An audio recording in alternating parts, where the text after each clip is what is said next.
अस्सलामुअलैकुम, बुलेटिन में खुशामदीद। मैं हूँ शाहज़ेब अहमद। मैं हूँ किरण आफ्ताब। ईद मुबारक आप सबको। सब अपने घरों में हैं, ईद की खुशियाँ मना रहे हैं, अपनों के साथ बैठे हैं, मज़े मज़े के खाने भी खा रहे हैं। ऐसे में सरहदों पर तैनात बहादुर सिपाही अपनों से दूर हैं, वतन की हिफाजत के लिए सीना सफर हैं। बिल्कुल, आर्मी चीफ इन बहादुर जवानों की हौसला अफजाई के लिए लाइन ऑफ कंट्रोल के अगले मोर्चों पर गए, नमाज ईद अदा की। सिपहसालार ने कहा, अवाम की सिक्योरिटी और बेहतरी पाक फौज की अव्वलीन तरजीह है, कौम की तवक्कुआत पर पूरा उतरेंगे। ईद के मौके पर कश्मीरी अवाम की कुर्बानियों को फरामोश नहीं कर सकते। वक्त आ गया है कि इस इंसानी अलमिया का खात्मा हो। उस्मान खान की रिपोर्ट में देखिए। कश्मीरियों की जद्दोजहद आज़ादी को किसी सूरत फरामोश नहीं करेंगे, सिपहसालार का अज़्म। ईद के रोज लाइन ऑफ कंट्रोल का दौरा, बड़ा पैगाम भी दे दिया। कहा, अक़वाम मुत्तहिदा की करारदादों और कश्मीरियों की ख्वाहिशात के मुताबिक मसले कश्मीर हल करने का वक्त आ गया। ISPR के मुताबिक army chief general Qamar Javed Bajwa ने LOC के अगले मोर्चों पर तैनात जवानों के साथ ईद की नमाज अदा की। पाकिस्तान के अमन और खुशहाली के लिए खसूसी दुआएं की। जवानों की लगन, जज्बे और पेशा वराना तैयारियों को भी सराहा। आर्मी चीफ ने शोहदा की कुर्बानियों को खिराज तहसीन पेश करते हुए कहा कि फ्रंट लाइन पर हम वक्त दिफाए वतन के लिए खिदमत देने वाले जवानों पर फख्र है। पाकिस्तान के अवाम की सलामती और हिफाजत हमारी जिम्मेदारी है। पाक फौज कौम की तवक्कुआत पर पूरा उतरेगी। जनरल कमर जावेद बाजवा ने पाक फौज की फॉर्मेशन की जानिब से सिविल इंतजामिया को कोरोना से बचाव के लिए भरपूर ताउन की फराहमी पर दाद दी। वबा के खात्मे के लिए हर मुमकिन एहतियात की जरूरत पर भी जोर दिया। वज़ीर आज़म पाकिस्तान इमरान खान ने पूरी उम्मत मुस्लिमा को ईद की मुबारकबाद दी, ट्वीट किया और कहा कि ये भी इतना ही अहम है कि हम अहले कश्मीर और फ़लस्तीन के साथ यकजहती का इजहार करते रहें। इन्हें काबिज़ क़ुव्वतों के हाथों बुनियादी हुकूक़ की पामाली और बर्बरियत का सामना है। इमरान खान ने यह भी कहा कि आज की ईद बहुत मुख्तलिफ है, जिसे दो अहम वजह की बिना पर खामोशी से गुजारना चाहिए। पहली, एहतियाती तदबीर बतौर ख़ास मलहूज़ खातिर रखें। वज़ीर आज़म इमरान खान कहते हैं, पूरी उम्मत मुस्लिमा को ईद मुबारक। उन्होंने ट्वीट किया, कहा यह बहुत अहम है कि आज के दिन अहले कश्मीर और अहले फ़लस्तीन को याद रखें, उनके साथ इजहार यकजहती करें, क्योंकि इन्हें काबिज़ क़ुव्वतों के हाथों बुनियादी हुकूक़ की पामाली और बर्बरियत का सामना करना पड़ रहा है। उन्होंने कहा, आज की ईद बहुत मुख्तलिफ है। कोविड की वजह से हमें इसे सादगी और खामोशी से गुजारना होगा। एहतियाती तदबीर को ख़ास तौर पर अपनी ज़िंदगी का हिस्सा बनाना होगा। आगे बढ़ते हैं। आपको बताएं, मीठी ईद पर हुकूमत और अपोजिशन लीडर को ईदी देना ना भूली। शहबाज शरीफ का नाम ECL में डालने की समरी आज सर्कुलेट हो जाएगी। वज़ीर दाखिला शेख रशीद कहते हैं, हमारे चोर मुल्क से भागना चाहते हैं। हुदैबिया केस में शरीफ फैमिली के 5 अरकान मफरूर हैं। कल हमने शहबाज शरीफ का केस जो है वो ECL में डाला है, क्योंकि आर्टिकल के 25 के तहत इसमें जो 14 मुल्ज़म हैं, 14 के 14 मुल्ज़म ECL में थे सवाए शहबाज शरीफ के, और इस केस में इनके 5 फैमिली मेंबर जो हैं वो मफरूर हैं। रात को हमने कैबिनेट में ये समरी भेज दी थी और उम्मीद है आज ये सर्कुलेशन में जा चुकी है। दुनिया में सियासतदान कोशिश करता है अपने मुल्क में वापस जाए, पाकिस्तान का चोर सियासतदान कोशिश करता है मुल्क से भागे। रशिया में सियासतदानों ने, अपोजिशन ने कोशिश की, वापस आ गए। इमाम खमीनी इतने बड़े जोर शोर से अपने मुल्क में वापस आने के लिए, और डोनाल्ड रॉबर्ट को, ये सब लोग अपने वतन में आके जीना और मरना चाहते हैं। क्योंकि हमारे सियासतदानों की लूटी हुई दौलत मुल्क से बाहर है, इसलिए बाहर आसाइश से और सहूलत से रहना चाहते हैं और पाकिस्तान में सिर्फ TV प्रोग्राम करना चाहते हैं। पाकिस्तान में मौजूद नून लीग की लीडरशिप नवाज शरीफ के साथ नहीं। वज़ीर इत्तलात फवाद चौधरी ने बड़ा दावा कर दिया है। समा से खुसूसी इंटरव्यू में कहा, मियां साहिब को बाहर भेजना ज़्यादती थी। शहबाज शरीफ भी बड़े भाई की तरह जाएंगे और फिर वापस नहीं आएंगे।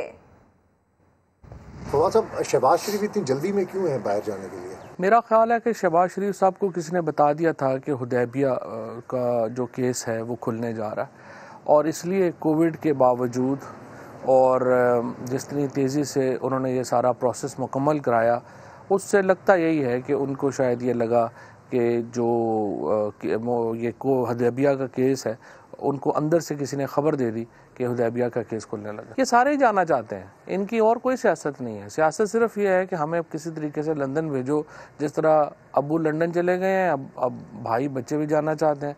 प्रॉपर्टीज़ इनकी बुनियादी तौर के ऊपर सारी हैं ही बाहर, पाकिस्तान के अंदर तो बड़ा छोटा सा इनके बिजनेसेस हैं।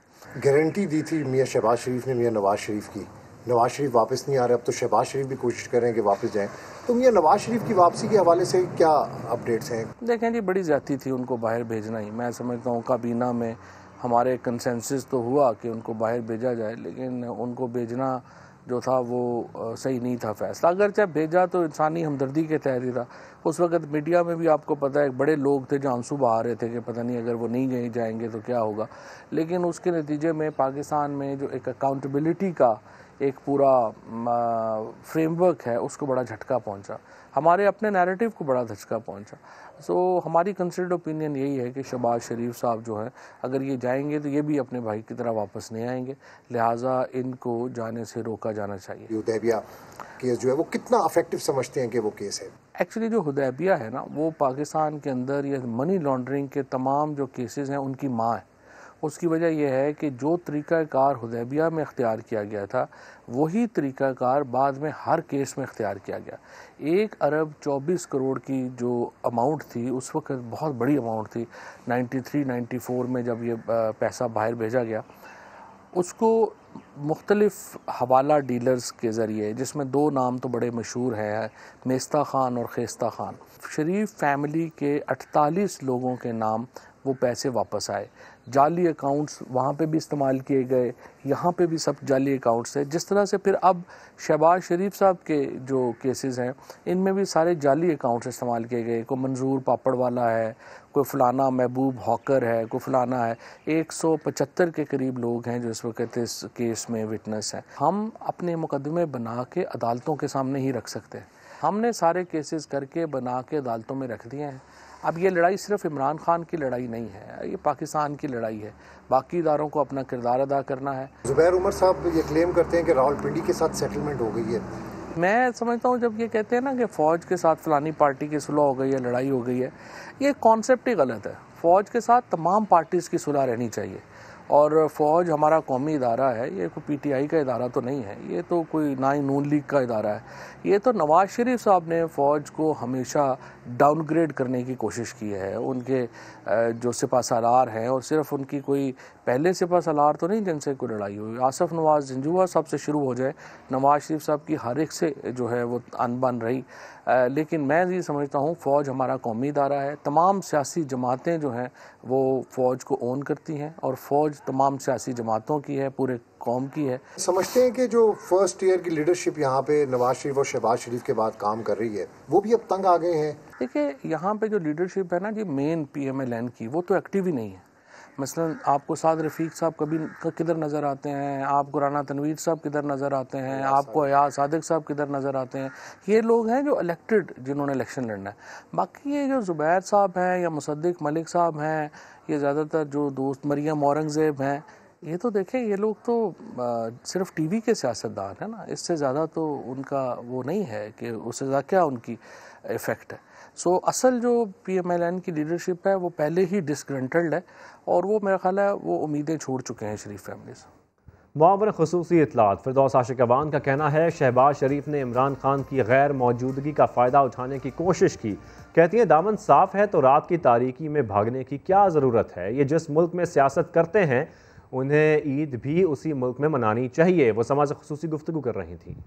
शहबाज शरीफ जो है वो ये समझ रहा था कि इमरान खान उम्रे पे गया तो मेरा दाव लग जाएगा, और उसने इधर से वो जेल से निकला, जमानत हुई, और इधर वो उसने टिकट करा ली और दौड़ने की तैयारी कर ली।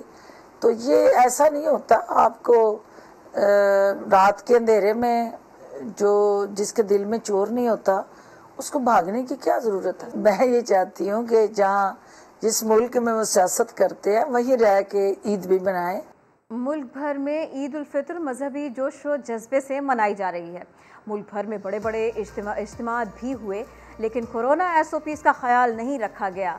न सिर्फ बच्चे और बुजुर्ग इज्तिमात में शरीक हुए, बल्कि लोगों ने बिला झिझक एक दूसरे को गले भी लगाया। मुल्क की सलामती और इस्तेहकाम के लिए कश्मीर और फ़लस्तीन की आज़ादी के लिए खुसूसी दुआएं मांगी गई। जुड़वा शहरों में नमाज ईद के बड़े इज्तिमात। शाह फैसल मस्जिद और लियाकत बाग में लोगों की बड़ी तादाद ने नमाज ईद अदा की। नमाज के बाद दोनों शहरों में जमात इस्लामी के तहत फ़लस्तीनियों के हक में एहतजाज किया गया। वज़ीर दाखिला शेख रशीद ने भी बैतुल मुक़द्दस पर इसराइली हमले की मज़म्मत की। जो कुछ इस वक्त गज़ा में हो रहा है, अगर ये कोविड का मसला ना होता तो आज ईद के बाद हम बाहर निकलते, लेकिन हमारी तमाम कौम के जज्बात फ़लस्तीन की आज़ादी के लिए और कश्मीर की जद्दोजहद आज़ादी के लिए साथ हैं। कराची में भी मुख्तलिफ मुकामात पर नमाज ईद के इज्तिमात हुए। नाज़माबाद ईदगाह में मुफ्ती तकी उस्मानी और निश्तर पार्क में मौलाना तनवीरुल हक थानवी की इमामत में नमाज ईद अदा की गई। नमाज के बाद मुल्क की सलामती, कोरोना के खात्मे और फ़लस्तीन के मजलूम मुसलमानों के लिए खुसूसी दुआएं की गईं। लाहौर की बादशाही मस्जिद, मीनार पाकिस्तान ग्राउंड, जामिया नईमिया और मंसूरा में भी नमाज ईद अदा की गई। मुख्तलिफ शहरों में इज्तिमात के दौरान और इख्तिताम पर अवाम ने कोरोना SOPs नज़रअंदाज कर दी। एक दूसरे से गले मिलकर ईद की मुबारकबाद देते रहे।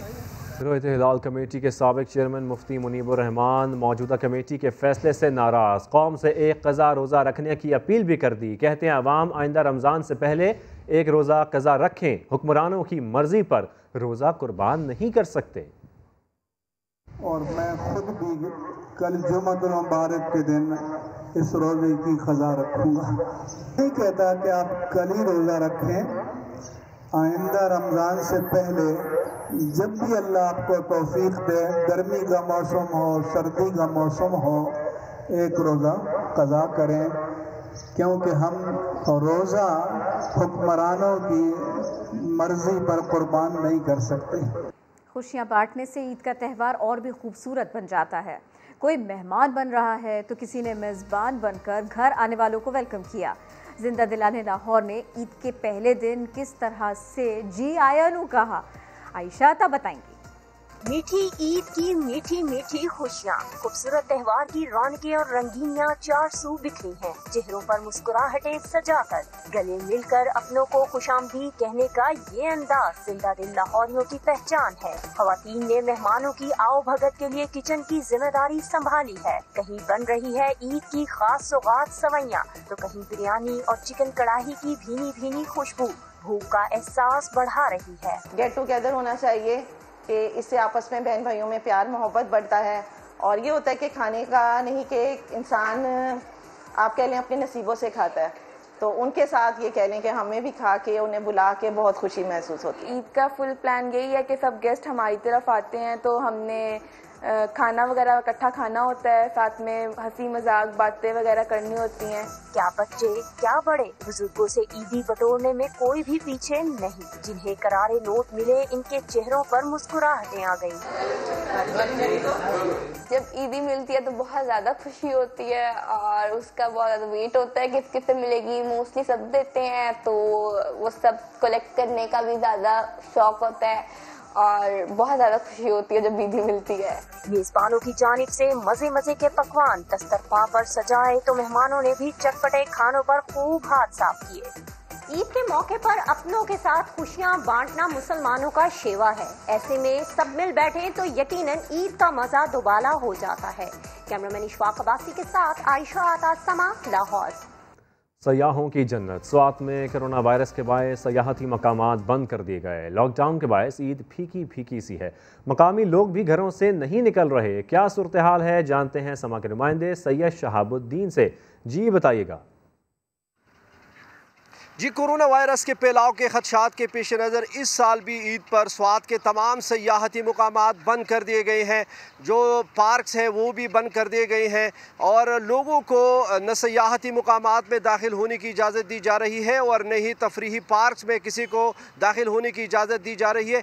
इंतज़ामिया की जानिब से जगह जगह पर नाके लगाए गए हैं ताकि मुल्क भर से जो सयाह स्वात आते हैं वो दाखिल न हो। और यही पैगाम दिया जा रहा है कि सयाह स्वात आने की जहमत न करें, वरना उनको वापस जो है भेज दिया जाएगा। और कई मुकामात पर ऐसा हुआ भी है कि सयाहों को वापस भेज दिया गया है। इसी तरह जो तफरीही पार्क्स हैं वो भी बंद हैं, और जो मुकामी लोग हैं, जो मुकामी बच्चे हैं, वो इन पार्क्स में आने की कोशिश तो करते हैं, लेकिन उन्हें आने की इजाज़त नहीं दी जा रही। गुज़िश्ता साल की तरह इस साल भी ईद पर लॉकडाउन किया गया है और तमाम सयाहती मुकामात बंद हैं, जिसके बायस जो स्वात की सयाहती सरगर्मियाँ हैं वो मान पड़ गई है।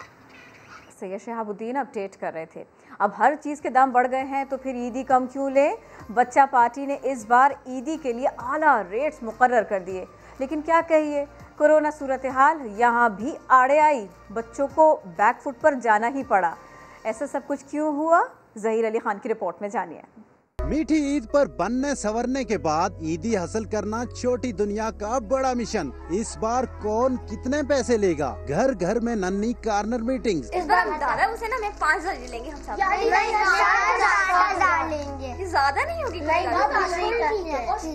नीचे नहीं लेगा, 7,000 नीचे कोई नहीं लेगा। चलो ठीक है, डन करते हैं। जो ही नमाज़े ईद के बाद वालिदैन और बुजुर्ग घर लौटे तो छोटी दुनिया ने ईद मिलने के फौरन बाद फैसला सुना दिया। हर बच्चे की अपने अपने मुकर्रर करदा हदफ के लिए जिद, लेकिन कोरोना के बायस जेब इतने बजट की इजाजत नहीं देती। मुस्तहिकीन का भी ख्याल करना है। दादा जान ने समझाया तो बच्चा पार्टी मान गई।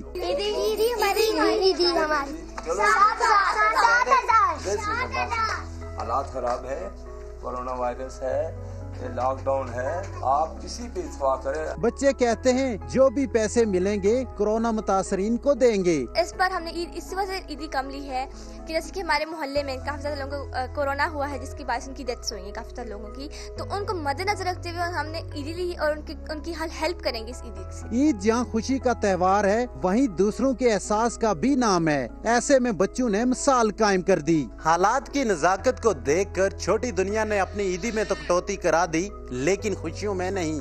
कहते हैं ईद तो तीनों दिन डट कर ही मनाएंगे।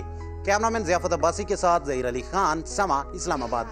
मेहंदी के बगैर ख़वातीन की ईद अधूरी होती है। लॉकडाउन की वजह से पार्लर बंद हुए, मेहंदी का कोई स्टॉल भी नहीं सजा, लेकिन हम आपको मिलवाते हैं नवी जमात के तालिब इल्म हनान अली से, जो घर में ही मेहंदी के ऐसे डिज़ाइन बनाता है कि सब दंग रह जाते हैं। सजाद हैदर की रिपोर्ट। मेरा नाम मोहम्मद हनान अली है। मैं क्लास 9th का स्टूडेंट हूँ और मुझे बहुत शौक़ है मेहंदी लगाने का।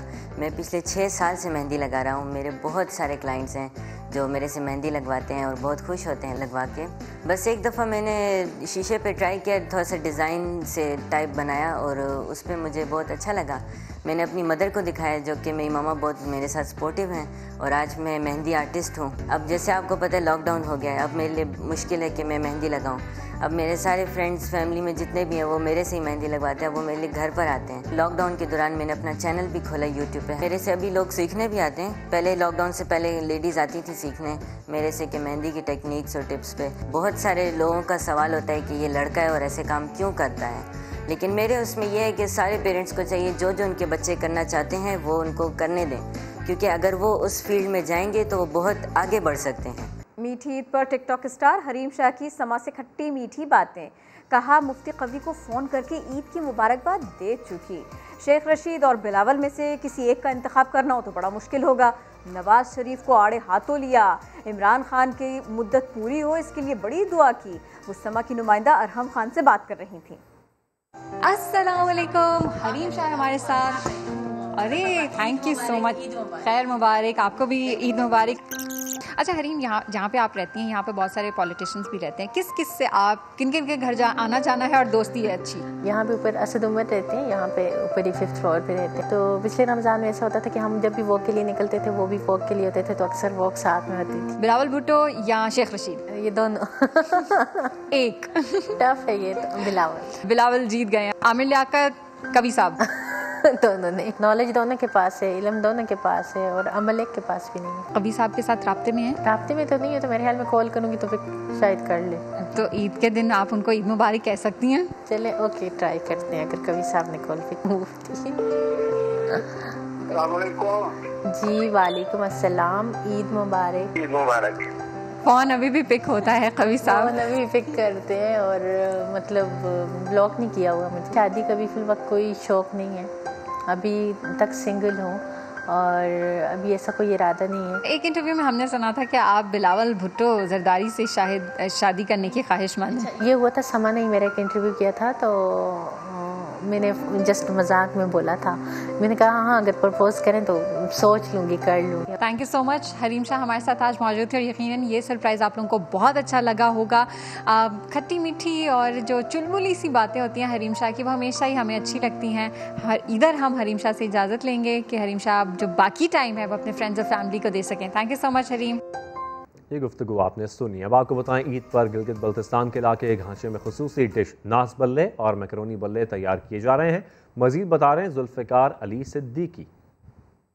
हाँ जी बिल्कुल, मुल्क भर की तरह गिलगित बल्तिस्तान में भी ईद उल फितर मनाई जा रही है। यहाँ पर ईद के दिन का आगाज़ मस्जिदों में ईद की नमाज से होती है। उसके बाद यहाँ पर लोग एक दूसरे के घर, अपने रिश्तेदारों के घर ईद मिलने के लिए जाते हैं। यहाँ पर ईद के दिन ख़ास यहाँ पर बनने वाले जो पकवाने हैं उनमें यहाँ पर सबसे सरफहरिस्त यहाँ के मुकामी भले जो हर घर में बनाते हैं, जिसको लोगों के लिए तवज़्ज़ो की जाती है। जो ईद मिलने के लिए आते हैं मेहमान, उनके लिए भले बनाते हैं। उसके साथ सुइयाँ, कस्टर और दूसरे जो मकामी डिशेस है वो बनाते हैं, जिससे मेहमानों का तवाज़ो करते हैं और ये सिलसिला ईद के तीसरे दिन तक जारी रहते हैं। ठीक है जुल्फ़िकार, आपका बहुत शुक्रिया।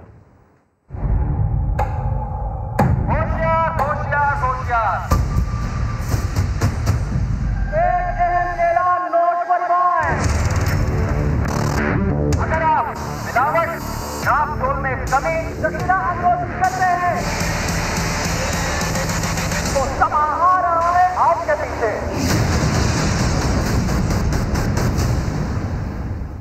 मीठी ईद है तो मिठाइयाँ भी खूब बिक रही हैं। देसी घी से तैयार करदा मिठाई महंगे दामों फरोख्त की जाती है, लेकिन अक्सर दुकानों पर सिर्फ नाम का ही देसी घी होता है। इसी सारे सिलसिले पर रिपोर्ट करेंगे अरशद खान झंग से। वाह, मुझे तो इसमें ताज़ा ताज़ा देसी घी का हलवा लग रहा है। मुझे तो लगता है इसमें देसी घी का खाना है। डब्बे में तो कोई देसी घी की मिठाई लग रही है, बड़ी खुशबू आ रही है देसी घी की। बहुत ज्यादा खुशबू आ रही है ना, चले खोलते हैं।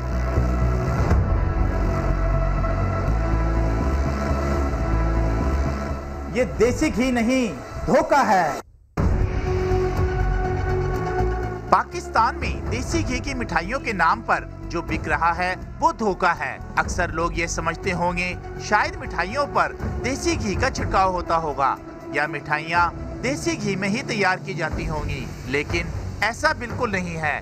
इसमें ये खुशबू इस्तेमाल होती है जिसकी कीमत है सिर्फ 50 रुपए। हलवाई खुद इस खुशबू और एसेंस के इस्तेमाल का एतराफ़ करते नजर आते हैं।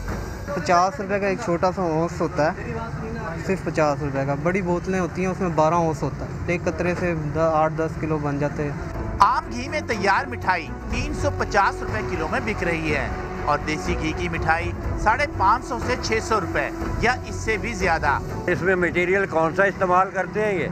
क्योंकि वैसे तो चमक दमक बहुत खूबसूरत नजर आती है, खुशबुएं आती रहती हैं। ये सारी 2 नंबरियां हलवाइयों की दुकानों पर सालों से होती आ रही हैं। भला आप में से कितने लोगों ने देसी घी में मिठाइयाँ खुद तैयार होती देखी होंगी? वो तो किसी गोदाम के अंदर कहीं बनती हैं जहाँ पर आपकी एंट्री नामुमकिन है। और भाई आप सही कह रहे हैं, आप सही कह रहे हैं। अंदर घुसने तो देते नहीं हैं, पता नहीं किस 2 नंबर तरीके से वो मिठाई बनाते हैं। आइंदा मिठाई खरीदने से पहले ये बात याद रखिएगा, जिस तरह हर चमकती चीज सोना नहीं होती, इसी तरह हर मिठाई वाला असली देसी घी में मिठाई तैयार नहीं कर रहा, बल्कि सिर्फ धोखा दे रहा है। मोहम्मद अरशद खान, समा, झंग। सदर मुमलिकत डॉक्टर आरिफ अलवी का फ़लस्तीनी सदर महमूद अब्बास के नाम ख़त। कहा, गज़ा में इसराइली जारियत इंसानी हुकूक और आलमी क़वानीन की खिलाफ वर्जी है। काबिज़ इसराइली फ़ौज की जानिब से मस्जिद अक़सा पर हमलों में शदीद तशवीश का इजहार भी उन्होंने किया। यकीन दिलाया कि पाकिस्तानी कौम मुश्किल घड़ी में फ़लस्तीनी भाइयों के साथ खड़ी है, फ़लस्तीनियों के हुकूक के लिए आवाज़ बुलंद की है और ऐसा करते रहेंगे। कराची समेत सिंध भर के कोरोना वैक्सीनेशन सेंटर्स ईद की तातीलात में भी काम कर रहे हैं। कराची के एक्सपो सेंटर समा के नुमाइंदे संजय साधवानी मौजूद हैं, उनसे मजीद जान लेते हैं। इस दफ़ा ईद कुछ मुख्तलिफ है। आप सब ईद मना रहे हैं, लेकिन हेल्थ वर्कर आप लोगों की ज़िंदगियां बचाने के लिए अपनी फ़राइज़ ड्यूटी के फ़राइज़ सर अंजाम दे रहे हैं। कराची के एक्सपो सेंटर में 150 से ज़ायद हेल्थ वर्कर पर शिफ्ट में मौजूद हैं और 24 घंटे लोगों की वैक्सीनेशन की जा रही है। रोज़ाना की बुनियाद पर 4000 से 5000 लोग जो हैं वो वैक्सीन करा रहे हैं। हमारे साथ यहाँ पर इनकी इंचार्ज मौजूद है डॉक्टर अनिला। डॉक्टर साहब, लोग वैक्सीन कराने आ रहे हैं, कुछ उनको खदशात भी हैं? जी, सबसे पहले मेरी तरफ से आप सब लोगों को ईद मुबारक। और हम आज हमारा ईद का फर्स्ट डे है और हम सब लोग आपकी खिदमत में यहाँ पे ईद के दिन भी मौजूद हैं, वैक्सीनेट कर रहे हैं सब लोगों को। हमारे पास यहाँ 3 किस्म की वैक्सीन्स मौजूद हैं, एस्ट्राजेनेका, साइनोफार्म एंड साइनोवैक। काफ़ी हर किस्म की वैक्सीन के लिए लोगों के मुख्तलिफ खदशात हैं। जब हमारे पास साइनोफार्म आई तो पहले साइनोफार्म के लिए खदशात थे और उसके बाद एस्ट्राजेनेका के लिए भी जो है ना खदशात हैं कि ये जो है ना बैन हो चुकी है और मुख्तलिफ़ किस्म के लोगों के खदशात हैं। हालांकि it is the safest vaccine और यूके में भी लगी है और सऊदी अरब में भी यही लग रही है और इवन सऊदी वालों का तो हमारे पास ये है कि वो इसी को एक्सेप्ट करें और शायद दूसरी वैक्सीन्स को चाइनीज़ को वो एक्सेप्ट भी नहीं कर रहे हैं। It is a massive vaccination centre पूरे पाकिस्तान का और इसका फ़ायदा उठाएं ज़्यादा से ज़्यादा लोग। ईद पे भी आप ये सोचें कि गवर्नमेंट ने ईद पे भी इसको खोल के रखा है, तो यहाँ पे आएँ और वैक्सीनेट हों और इस बीमारी से हम जल्द अज जल्द छुटकारा हासिल कर सकें। जी बिल्कुल, डॉक्टर्स ने एक दफ़ा फिर आवाम से ये अपील की है कि एहतियात बरतें और ख़ुद को वैक्सीन लगाने के लिए एक्सपो सेंटर कराची आएँ, जहाँ पर 24 घंटे कोरोना की वैक्सीनेशन की जा रही है। संजय अपडेट कर रहे थे। नीली आंखें, दिलकश चेहरा, किस्मत का धनी अरशद चाय वाला 5 साल पहले ज़ीरो था, अब हीरो है। बिल्कुल, नुमाइंदा समा वहाब कामरान को इंटरव्यू में ग्लैमर भरी मशहूर ज़िंदगी से गुमनाम सादा ज़िंदगी बेहतर भी करार दे दी।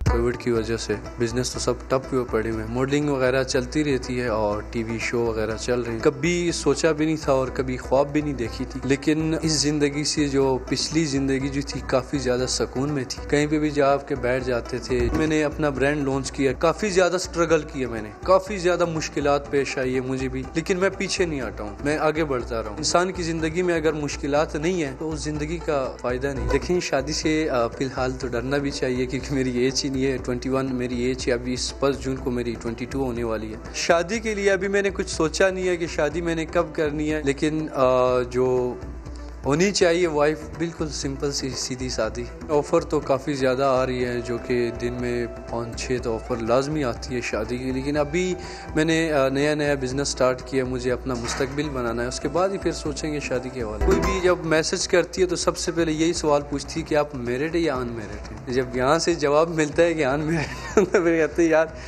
आपको कैसी लड़की चाहिए। मैं तो सीधा सिंपल सा बंदा हूँ, जो उनका सवाल होता है सीधे अल्फाज में मैं उनको जवाब दे देता हूँ। 5 साल पहले तकरीबन बिल्कुल मैं ज़ीरो था और ज़ीरो से हीरो बना दी उन्होंने। चाहे तो मेरी एक पहचान है जो कि मैं अभी भी बनाता हूँ, बड़े शौक से बनाता हूँ। कोई यार दोस्त आ जाते हैं तो उनको फिर बनानी पड़ती है। फिर वक्त इतना ही, एक ब्रेक के बाद हाजिर होंगे हेडलाइंस के साथ। देखते रहिए समा।